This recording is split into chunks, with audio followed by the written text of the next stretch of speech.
Okay, hi everybody. My name is Kaylee Breckenridge, and I chose to do my project presentation on parafencing. I don't know anything about fencing. It just always looks like a cool sport to me, and I want to take the opportunity to get to know more about fencing and, of course, parafencing. Okay, there we go. So just a little bit about parafencing. The Australian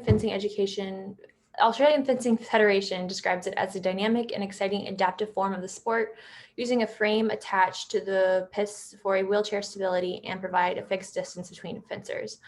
Um, and up until the 2019-2020 season, it was called wheelchair fencing, and they changed the name to be more inclusive of lots of different disabilities. As some of the participants are able to stand, but they still have other disabilities, so they participate in the Paralympic version of it, which is in the wheelchair. It was introduced in 1953 in England, and it is one of the first Paralympic sports. And this is just down here, the logo for the USA, Team USA Parafencing group. So for the rules and regulations, the objective of parafencing is the same as fencing. And direct elimination is the first fencer to 15 points. But then in preliminary pool play, it's the first fencer to 5 points. And you score a point by touching your opponent in the target area with whatever piece of equipment you're using. There's 3 different types. And in direct elimination, the match consists of 3 3-minute rounds. And whoever's the winner of the 3, best 2 out of 3 wins.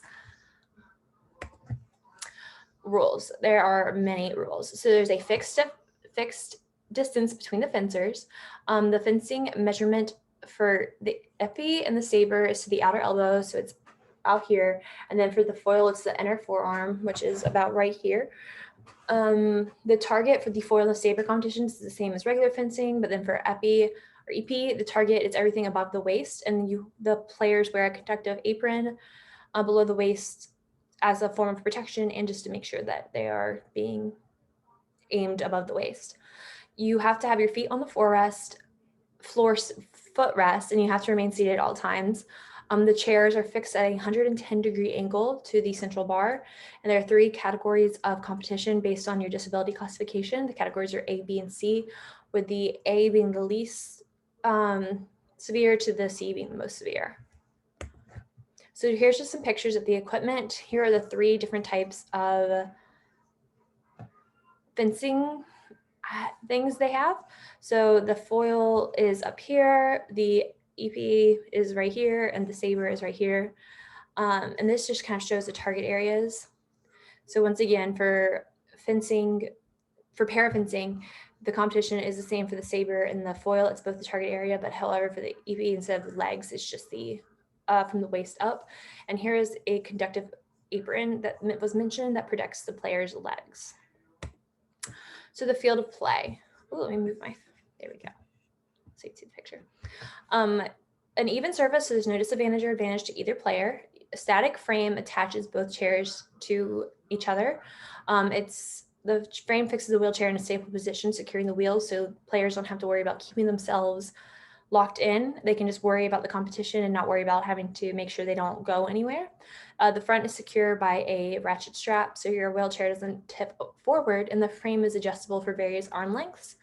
As mentioned earlier, they're measured to different points for the competition, so the frame has to be able to compass for that. And the frame has to be adjustable for different types of wheelchairs. And the frame can be for right-hand or left-handed people, and a wheelchair is a part of the equipment. The sport has to be done with a wheelchair. For the field of play, foil field of play, fencers in the center.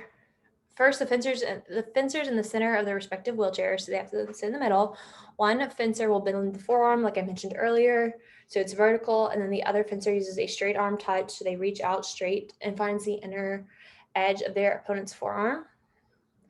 And then they do the same, and if they don't have the same arm distance away, whoever has the shorter arm chooses the distance between them, and once they've chosen the distance, it can't be changed.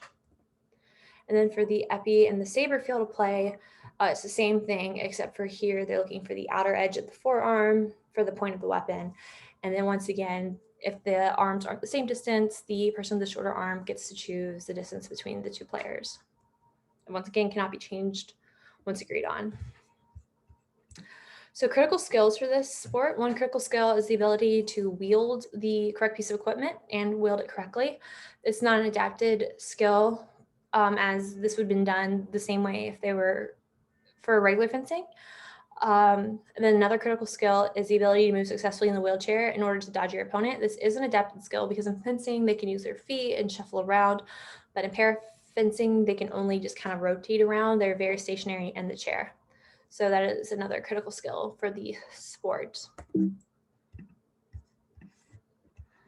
Modifications to the sport, one of the biggest modifications is that in parafencing, athletes fence from a wheelchair. As I said earlier, you don't have to be wheelchair bound to participate in parafencing. It's just how it is done. Those with disabilities who have missing limbs or other disabilities that prevent them from participating in fencing can participate in this. They just have to be in the wheelchair. Another big modification to the sport is the use of the frame that prevents the wheelchairs from moving or tipping over. And then the final one is the use of the conductive apron during epi, just so they can't be targeted from the waist down, and it's protective measurement. So for the student learning objectives, students will be able to demonstrate the proper motions and movements of the saber, epi, and foil 4 out of 5 times.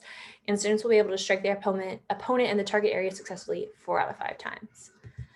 And then for my learning goals, students will improve lifetime recreational and fitness skills.